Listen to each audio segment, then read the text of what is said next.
Braveheart is hope. Braveheart is courage. Braveheart is overcoming. Braveheart is a heart that's been broken but still has a beat. My name is Vanessa Ramos, and I am the founder of Braveheart. Braveheart is a women's ministry that I started back in the summer of 2013. I started it to bring hope, to bring encouragement, to bring faith that even though a heart has been broken, it still has a beat. It can still overcome. My Braveheart story, I was molested when I was younger, all the way up till about my 5th grade year in elementary school. I entered into a middle school where my parents divorced, and I just became a rebellious child due to hurt. And I started partying, experimenting with drugs, became promiscuous. A few years later, in my early 20s, I did move to Las Vegas. Las Vegas is where my life changed dramatically. I ended up getting into the casino nightlife, so I was partying, met different people, got into a relationship, ended up meeting a guy that I thought was the perfect man, and little did I know he ended up being a pimp. So, needless to say, I entered into the game and I became an escort probably for about 2 years. And during that 2 years of being an escort, I did have a few different pimps. Had one of them that was an abusive relationship. It resulted in broken bones.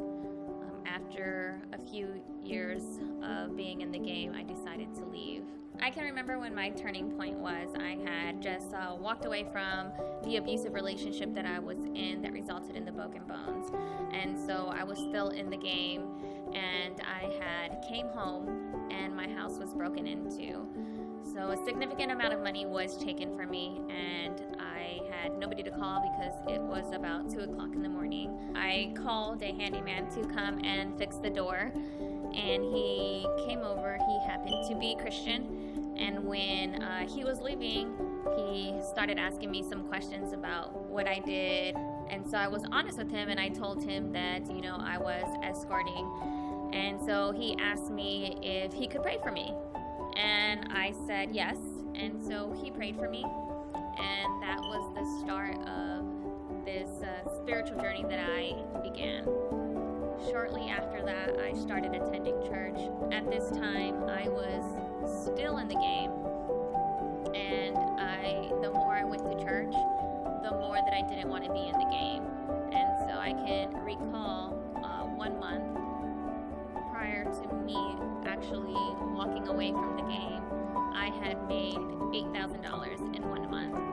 And that next month, I got into a little confrontation with the company that I was working for, and I just felt the Lord had told me this is it, you need to stop.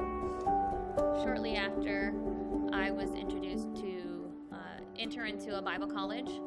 And the amount of money that I had saved up in the 2 years that I was in the game was the same amount that I needed to pay for my school in Bible college. So the amount saved paid for my first 2 years of Bible college when I got my associate's degree in evangelism. After I graduated Bible college in Columbus, Ohio, I moved back home to Las Vegas, where I continued to further my schooling to get my bachelor's. I started working for a church, and I started to do things in ministry. And so I really felt that my life was back on track as far as, spiritually, mentally, everything. I was introduced to this guy from a mutual friend who said, you guys would be perfect together. You guys both love God. You guys, are both ambitious. So we started dating.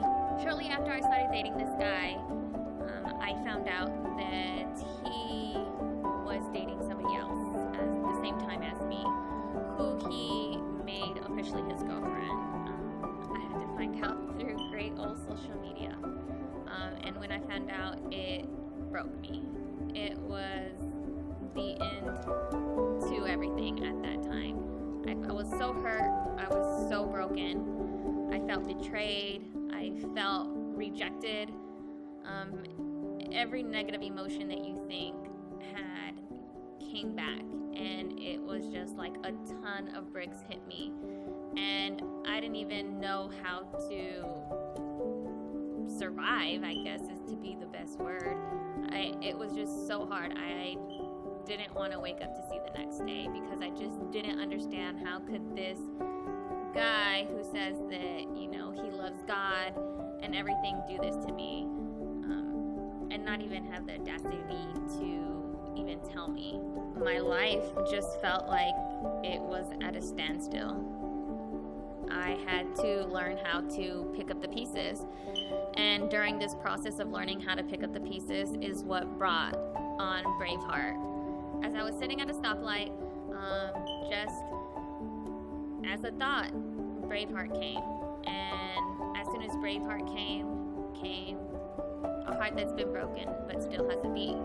And that is what Braveheart is. That's what Braveheart came about. After all these things that I've been through, the hurt, the molestation, the rape, the partying, the drinking, the abusive relationships, the broken bones, the heartache of, you know, divorce and just being rebellious. After all this hurt that my heart had endured, it still had a beat. You know, by the grace of God for protecting me, it still beats to this day. And that, you know, that's what I want Braveheart to be for other women who have been hurt and broken. I want it to be hope. I want it to be the courage.